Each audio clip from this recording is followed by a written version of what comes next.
Never a doubt, baby. Never a doubt. How you doing, all you amazing Mets fans out there, whoever you're a fan of? It's your boy Wardy, and we're back at it with the latest New York Metropolitan postgame segment. As the Metsies went fishing and caught some Marlins, they split this matchup by a final score of 6-4. How you doing, everybody? We got a lot of breakdown here in Metropolitan land, as we're going to get into our initial reactions and key takeaways from this 6-4 victory, where the Metsies had themselves another sweaty one. Edwin Diaz, of course, having to make it be a bases-loaded situation in the ninth inning, because why wouldn't he, right? If the Mets aren't in a sweaty ball game right towards the very end to secure a series victory, not a series victory, just to secure a victory, you know something's wrong, right? But we're gonna break everything down to an absolute T, as we always do here on the channel. We are going to get into all the key highlights, as we always do. We're gonna get into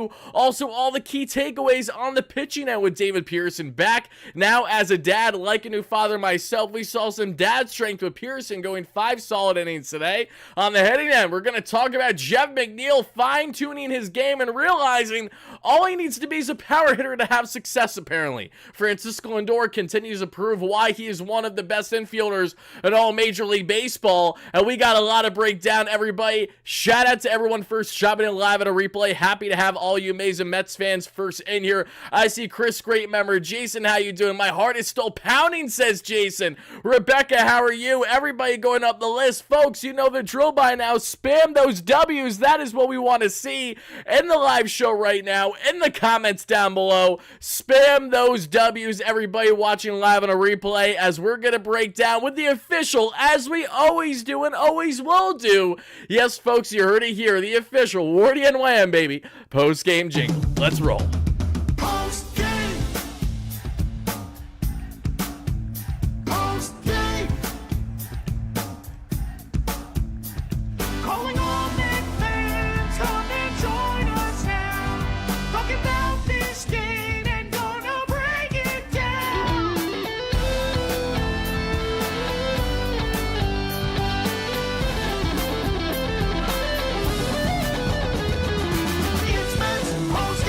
So they've officially signed Logan Porter to a major league deal and assigned him to AAA Syracuse. He's slashing a 293 with a 390 on base percentage and a 500 slug. So we're looking at right around a 900 OPS in AAA this year for Porter. The 29-year-old played in 11 games last season with the Royals. A great story, too, of a guy that literally came out of nowhere, making it all the way to the bigs. And now Porter will be in AAA with the Mets as their third-string catching option. And as a corresponding move, the Mets have DFA'd Cole Sulzer, which I thought was a little bit of a surprising move, only because Cole Sulzer, the veteran right-hander, was posting right around a 1.48 ERA in 24 outings with Syracuse this season. Obviously, his MLB numbers haven't transitioned as well, nearly as well, I should say. The slider, when right, is definitely the reason why David Stearns went out of his way to pick him up as a non-roster invite to spring training this past offseason. But Cole Sulzer, if he is not picked up, definitely a guy I would like to see stay in the organization as another reliever option, along with Shintaro Fujinami that we talked about yesterday,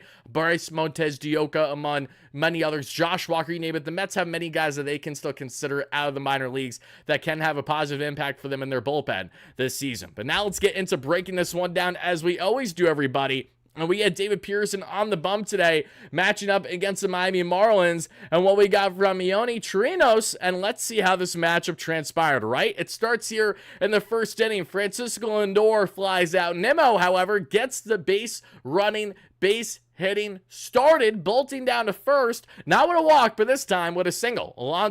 Brandon Nimmo gets on for the first batter on today. Thereafter, we see JD Martinez get on with a single. JDM with a better day of the plate for sure versus what we have really been seeing out of late. Yes, he had an RBI yesterday. It doesn't change the fact though that JDM still hasn't been swinging the bat as great as what you'd hope over the past number of weeks.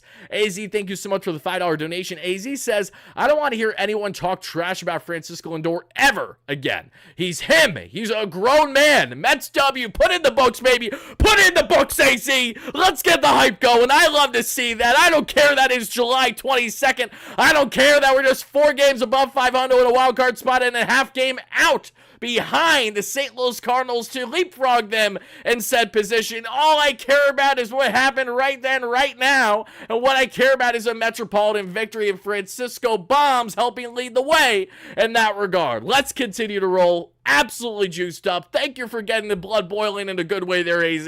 The Mets have 2 on, 1 out for Pete Alonso to ground into a double play to kickstart this ballgame. Mind you, I broke down a couple hours prior our new video on Pete Alonso, and a point of emphasis in that video is his lack of ability to truly hit with either runners in scoring position, high leverage situations, clutch situations, and yet again, this was a prime example of these struggles continued for Pete Alonso, the polar bear, this season. David Peterson, we've seen the first hits Jazz Chisholm to kick off the ballgame. Then, thankfully, we would see a line out. Brian De La Cruz lines into an unassisted double play, thankfully. Big 2 outs there. Josh Bell gets on with a walk, but a Jake Berger ground out ends things there. David Pearson with a clean inning of work. In the top of the second, DJ Stewart, who was batting 5th today. Yes, I'm head scratching just as much as you are. I don't care. The pitching matchup, there's little things to justify DJ Stewart batting 5th in this lineup at any point right now with the lack of production he's had outside of the walks and the little Oppo Blue hits because he's been behind on those pitches.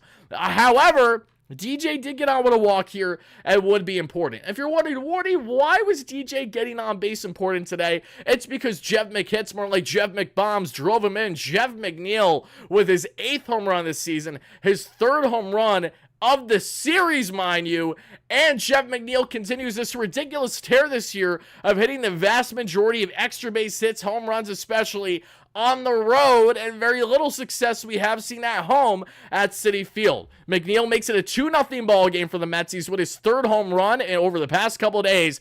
Harrison Bader then gets on with a single, his first hit of the day. Bader snaps a little offer skid. Harrison Bader, what did he do to try to snap his offer prior to having himself a single? He shaved his beard. Yes, Harrison Bader, I will say what is a true crime is shaving your beard when you didn't have to, Harrison. Not that you look terrible or anything like that, but you looked, in my opinion, much better with the beard. I think Harrison just is a little too baby-faced now. The beard kind of went with the aura of being the opposite of the Yankees and being that white collar, always clean-shaven, or mustache-rocking, fella versus being more blue-collar minded with the Mets where you can rock the way that you want to rock. You can be the way you want to be. That's why Bader literally wears the pink Mets crop tops in pregame as well. That's something you would catch him doing at Yankee Stadium when he was a Yankee. No less, Bader without the beard did have offensive production today. So look, whatever works is fine with me. All I'm saying is if we're going to judge at all, Bader, you look great with the beard, brother. Yes, you definitely looked like a Jake Paul 2.0. If you know, you know. Doesn't change the fact that it's not a bad look for you.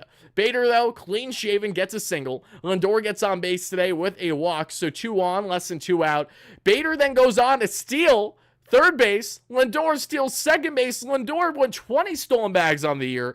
Bader with 14. Lindor is just a homer away from a 2020 season already. Mind you, we're how many games into the year right now? Francisco Lindor is very much on pace to be yet again another 30-30 player with an 800 plus OPS, with an OPS plus in the 20, hopefully anywhere from the 15 to 30 range. That would be very ideal. I know he's in that range right now, and just continue to be the absolute elite defender and overall player that Francisco Lindor has continued to be here for the Metsies. But a double steal by the Mets, which was awesome there. However, no one could drive them in, as Brennan Nimmo, who's been striking out a lot since the end of the All-Star break, continues exactly that with a strikeout here, and that does it for the top of the second. Mets go down there. They're still up 2-0, but a wasted opportunity with 2 in scoring position there with 2 out. We would then see Xavier Edwards with one out get on with a walk. He would steal a bag for his 4th stolen base of the season. Then we see Vital Brujan rip a double, his 12th of the year. Brujan, who got on base 3 times yesterday, thanks to we saw some singles today, got on base with some extra base hits and some walks. Brujan continues his tear against the Metsies as the latest no-name schmuck to be a pain in my ass for the night. Vidal with his 12th double of the year makes it a 1-run ball game. Mind you, the most bullshit aspect of this entire thing, earmuffs, kiddos, I apologize, is the following.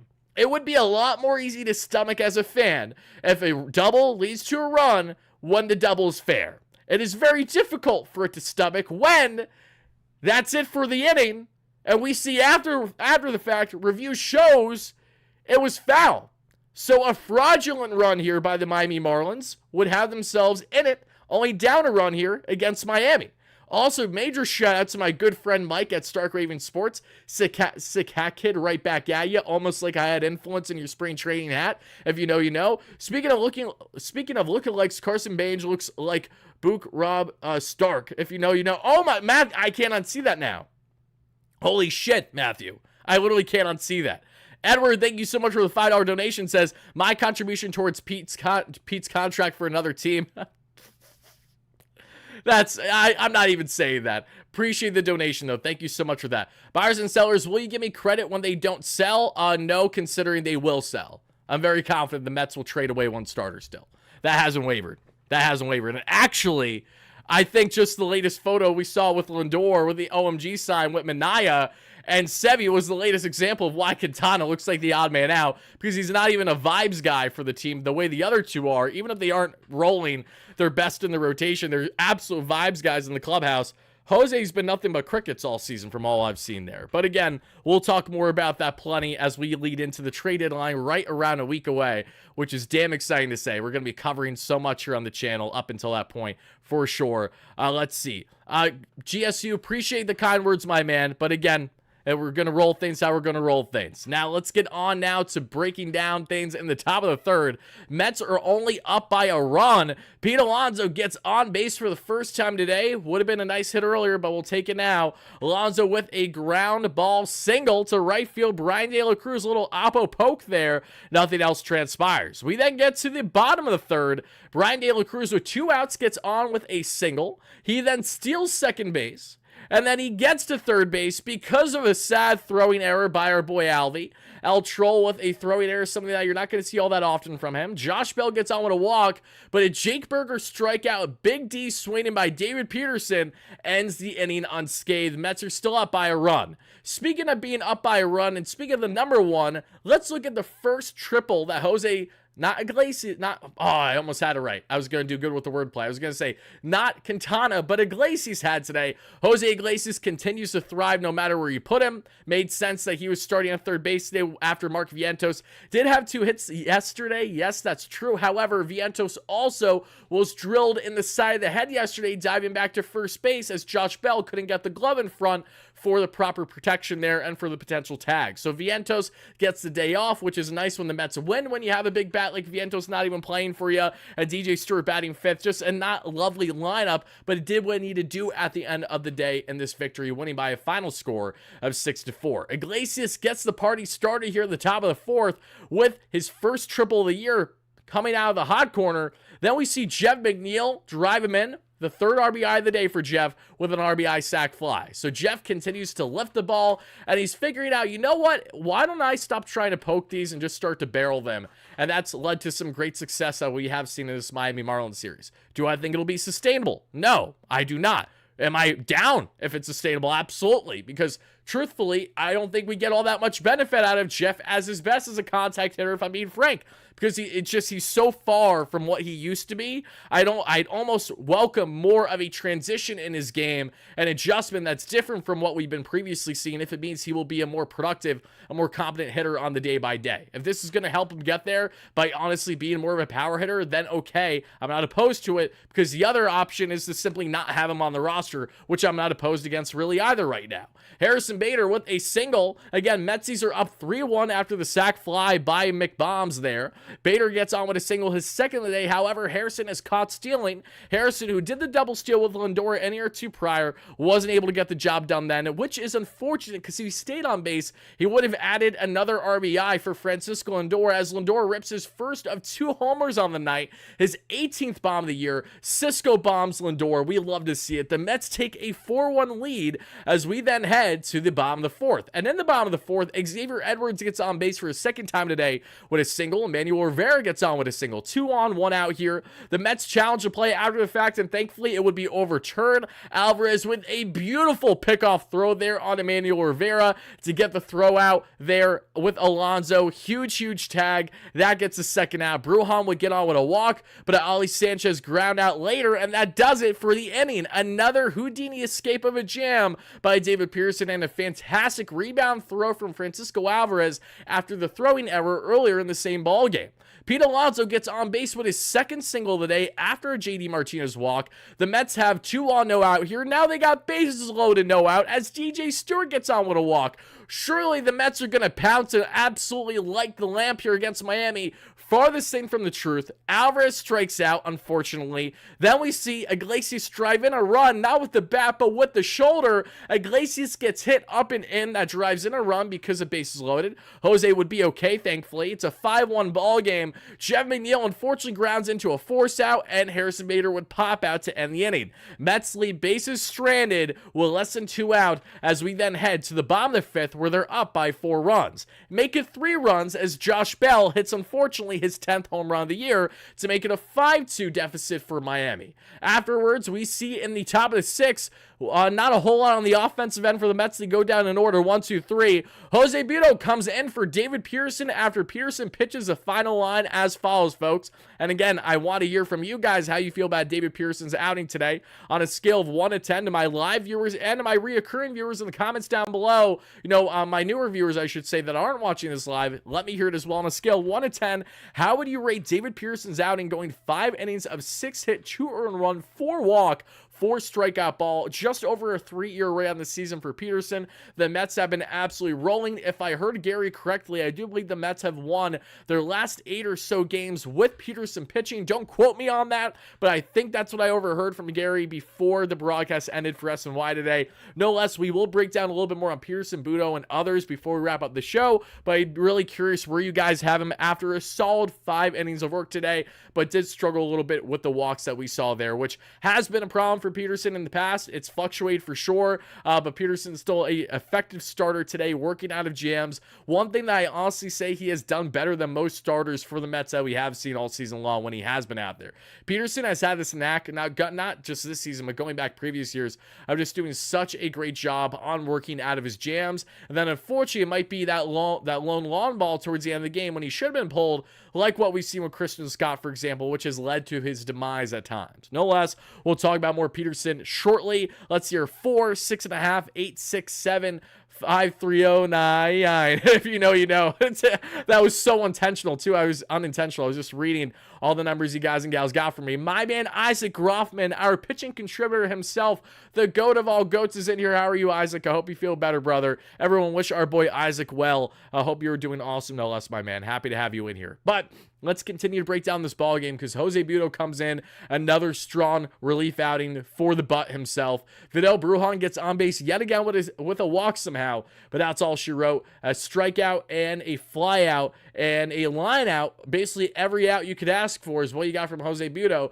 for a clean inning of work. And the top of the 7th, the Mets don't do anything on the offensive end. They go down in order. Then we see in the bottom of the 7th, with 1 out, Brian De La Cruz hits his 17th home run of the season, his team leading home run so far for the Miami Marlins this year. A guy that definitely could be dealt by the trade deadline for sure. Brian De La Cruz rips that one, unfortunately, off of Butto and makes it a 2-run deficit. Butto, I thought, pitched very solid today. Not ideal to give up a home run, obviously, but look, he's not going to be perfect every time out there, and I've been beyond impressed with his capabilities as a multi-inning reliever and as a guy that the Mets still may consider as a true starter should they trade a starter, one of Jose Quintana, Sean Manaea, Luis Severino by the deadline, and still continue their philosophy of having a 6-man rotation with Kodai Senga's long-awaited, highly anticipated arrival back into this rotation, which is scheduled to begin this Friday, barring any current changes. Mets are up 5-3 as we head to the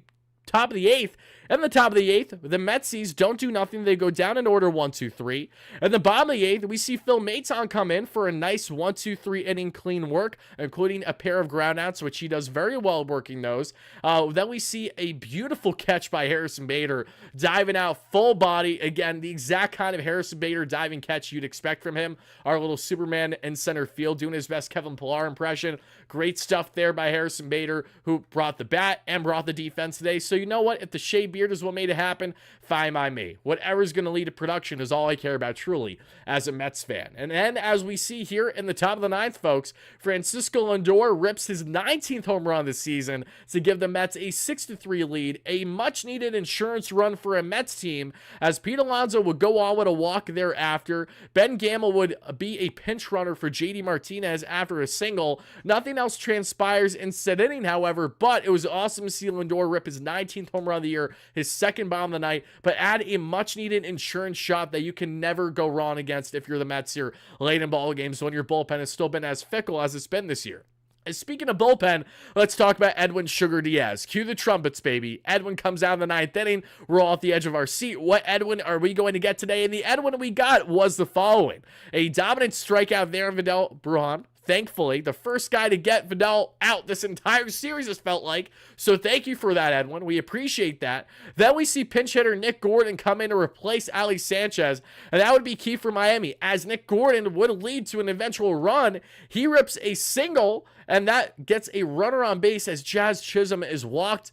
Tough at bat there for Edwin, who was not able to command the zone to his liking there. 2 on, 1 out for Brian De La Cruz, who rips himself a single as well. And just like that, we have bases loaded, 1 out here for Edwin Sugar Diaz. So how is Edwin going to match up against a Josh Bell, who's had his number in the past? Thankfully, probably the best turnout outside of an infield pop-out or outside of a strikeout. Josh Bell grounds out, which allows one runner to score. Great play by Jeff McNeil, too, on the defense to get the throw to first to Alonso in time comfortably.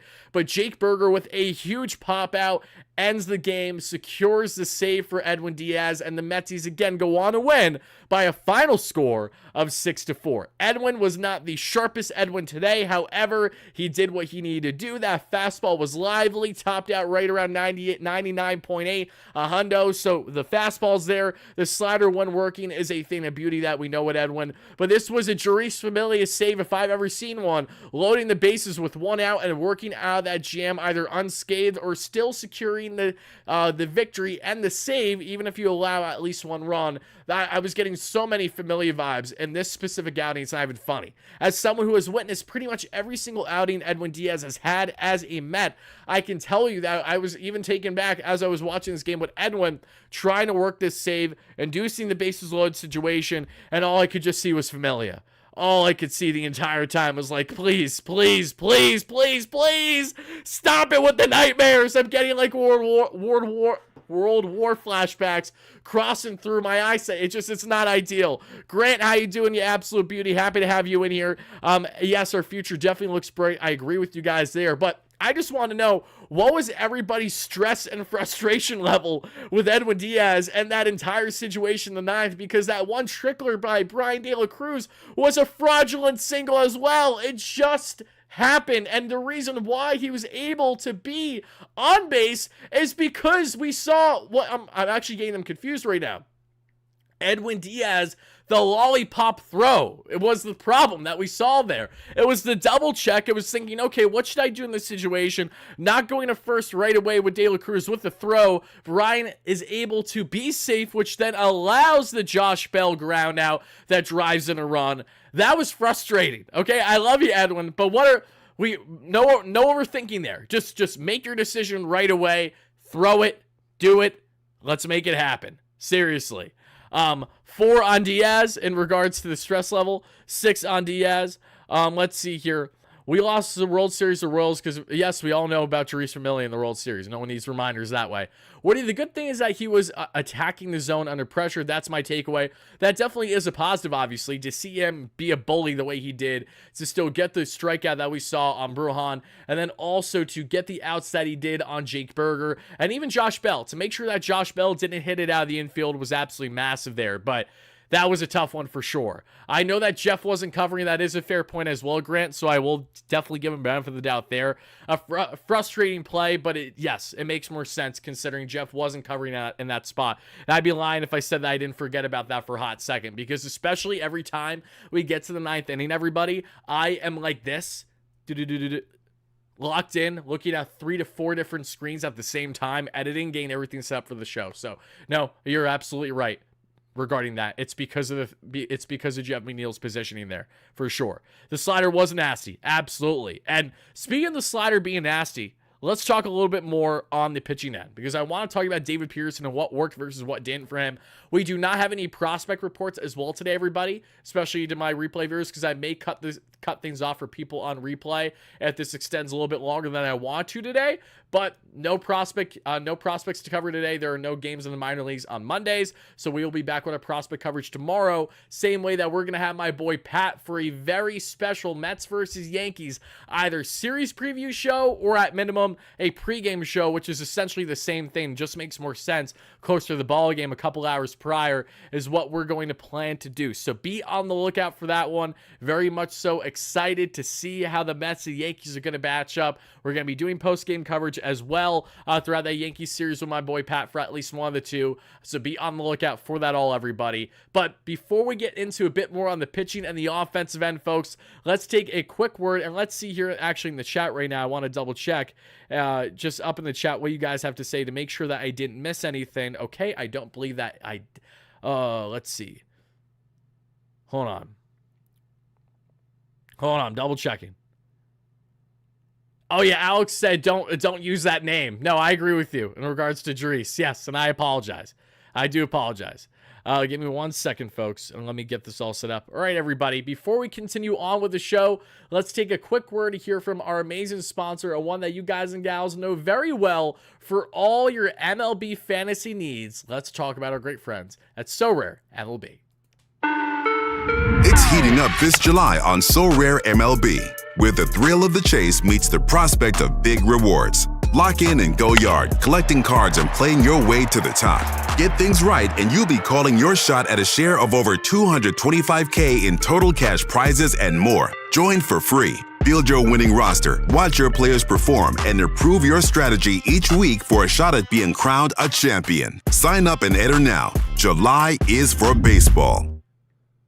As always, everybody, So Rare MLB has you covered for the best, and I truly mean the best MLB fantasy game out there. There's nothing else like this. You draft your team, you enter weekly tournaments, and as we just mentioned with the July chase going on, in case you guys and gals haven't went out of your way to already, click that link in the description to sign up for free today. Draft your team, enter your weekly tournaments. Make sure you get involved as soon as humanly possible, folks, because with the July chase, we're giving away $100,000 in cash prizes. We'll be rewarded across all competition levels for the July chase, including $1,000 to the winner of the free-to-play common competition. And we just finished our week 1 of the July chase. I ranked right around 3,700th out of over 8,000 people. The leading winner that currently has the $1,000 cash prize at the moment is AF7244. Have no clue who that is. But again, guys, make sure you draft your teams and enter each and every week in case you guys and gals haven't already. And just for some context on the guys I've been rolling well for me, had Edwin Diaz, Grayson Rodriguez, Corbin Burns, Adley Rutschman, Gunnar Henderson, because I love those O's. I always do. I love those O's so much. When we look at the current tournaments going on, let's draft ours together right now with the July chase. Let's get involved at the moment. And that is actually from our previous tournament, so never mind. That is already set up there, ready to go. Awesome. All right, guys, again, feel free to check out our awesome friends at So Rare MLB for all your MLB fantasy needs and get in on your chance to win amazing cash prizes, Mets ticket giveaway prizes, among many others that we have been doing on the channel all season long. And now let's hop back into this one and let's pivot and talk quite a bit on the pitching end, because David Peterson, again, wasn't brilliant today, but he was serviceable and he did what the Mets need to do. And this is yet again another David Peterson outing where I'm left saying to myself, I want to see more from him. I want to see more in a good way. Not in the sense of, oh, you know, I'm completely unimpressed, this guy's a bum, anything like that. No, I want to see more from David Peterson this season. Like, I'm looking forward to seeing more of David Peterson as he is really continuing to try to fine-tune himself and figure out what works best for him as a starter. You know, he's been trying to blend being a ground ball pitcher, a strikeout-heavy pitcher, and it's really kind of fluctuated each and every start for him every time out there this season. But David Peterson, when we take a look at his arsenal today in particular, he had the sinker, which topped out at 96, sat 92, 41% of the arsenal. 24% is the changeup, topping out 88, sitting 85. Four seam topping out 95, sitting 93 at 17%. At 10%, we got the slide piece here at 87 and sitting 86. And the curveball at a measly 8%, 83 topping out, and 80 is where he's sitting today. So again, not a crazy amount of swing and miss. He wasn't trying to induce that. He was working that sinker to his advantage to work those ground ball outs as well as Peterson did today. Yes, he gave up some contact to the 6 hits from the Miami Marlins, but overall, a perfectly fine outing from David as he looks to build off this and hopefully for the Mets next time out there, give the Metsies a straw and if possible, 6 innings or so. I mean, that would be the most ideal thing if we could get David Peterson to come out here and give us a solid 6 to 7 innings. More often than not, I think we're going to be in a good position. David Peterson currently is a guy that I think you consider keeping at the trade deadline for sure. Yes, he has some more value than maybe you think because of the control with him and the options still in the minor leagues, things along those lines. However, David Peterson, I think, still has upside that can bode really well for this Mets team, if not as a true starter, say throughout the entire course of the season, then definitely as a multi-inning relief option or as a bridge guy, if you will, that we talked about and I've really seen plenty for the Mets in recent years. Just a guy that can go out there, similar to Sean Manaea as a 5-and-dime type pitcher, but a guy that at least has upside where, you know what? You could get solid 7 strong innings out of him where he is striking out 8+ batters because he was feeling it and was working that slider really well, that fastball up. Things definitely in his really honing in the way you want to see David Peterson hone in, if that makes sense. And when we look at Jose Butto, a solid outing from him today for sure. Phil Maton is actually the guy that I want to highlight here between himself and Butto, because Butto, we really have been knowing what we've been seeing over his past couple outings. Maton is still the newcomer, sweeper, 46% of the arsenal today, sat 82, topped out 83. Cutter, 38% of the arsenal, topped out 91, sat 90. And the curveball, 15% of the arsenal, which he usually utilizes to get those nice swing and miss on those strikeouts, topped out 75 and sat right around 74, 75. So for Phil Maton, it was doing exactly as advertised, what we've seen a bit more this season. Not heavy with the strikeouts. The K per 9 is definitely down this year versus what it was the past couple years in Houston, but he is still working those groundouts pretty well. And he worked 2 nice groundouts and 1 line or fly out in that 1, 2, 3, 8th inning. And it's comforting to have a guy who has not only the MLB experience, but also the playoff experience, the playoff pedigree, as good as a guy like Phil Maton has, that helps bode well not only for in-season success, but surely if he is in this Mets bullpen, should they actually make playoffs, should they stay in that wild card spot throughout the year and being there at the end, that's definitely an important thing. So positive stuff there on Maton. And for Edwin Diaz today, that slider, topped out 92, sat 91, fastball sat 98. So it was actually up. Both the slider and the 4-seam were up today on the velocity slightly for Edwin. And that fastball, again, topped out 100, 99.8, but we're rounding that one today. And yeah, just unfortunately gave up, it wasn't even terrible. Edwin really wasn't even terrible today. Yes, he worked the bases loaded jam, but especially with the soft contact, which induced the bases loaded situation, then the ground out, things could have been a hell of a lot worse. So I want to give a major shout out to Edwin Diaz's ability to compose himself with the pressure that he faced in today's outing. D-Ron, thank you so much for the $5 donation. He says, if Tanner Scott is too rich for the Mets blood in terms of prospects, how about Puck, who has a 2.39 ERA going back to the pen? Sign me the hell up. AJ Puck is not a guy that I've discussed much because I've already talked about a boatload of reliever options already, but coming out of Miami, this is a guy that I personally wanted heavily when he was with the Oakland A's. I thought he was a perfect southpaw option for the Mets to consider. Lively fastball, like the breaking stuff, but Miami, being the idiots that they were, tried to stretch him out as a starter to begin the season and lie to me how that ever made sense, because it literally never did. He obviously performs poorly in the starting role, goes back to being a 1 to 2 inning reliever, and has been very effective in doing so. Yes, I would take Puck every single day of the week over Jake Diekman. I could close my eyes and make that decision right now, if I'm being quite frank. And to expand a little bit further on that, actually, I just want to transition ever so slightly. Thank you for the donation, D-Ron. That's a good question, because AJ's a guy that I talked a lot about when he was with the Oakland Athletics in that offseason before he was acquired by Miami. And before he was acquired, let me see here. Let me get this set up here. Yeah, AJ's a fascinating, towering southpaw. Definitely an option that I wouldn't be opposed to over what we currently have for sure with our reliever options. I do like the guys in Matt Gage and also in, why am I blanking so hard right now? And was it Matt Young? Maybe Matt Young? Matt Gage and something Young, who the Mets literally just acquired for their latest southpaw option, if you will. Those are 2 guys I expect to be given a call by David Stearns of the Mets sooner rather than later. And let me see here. What's his Alex Young. That's his name. But outside of those, like, the Mets don't have much. Josh Walker, too. Puck has interesting numbers this year. Walking everyone their mother, so not ideal. That's got to be fixed. But barrel percentage, 95th percentile. Really, really good. Extension, 94th percentile, which definitely helps tunnel his pitches quite a bit. 86th percentile in average exit velocity that he gives up.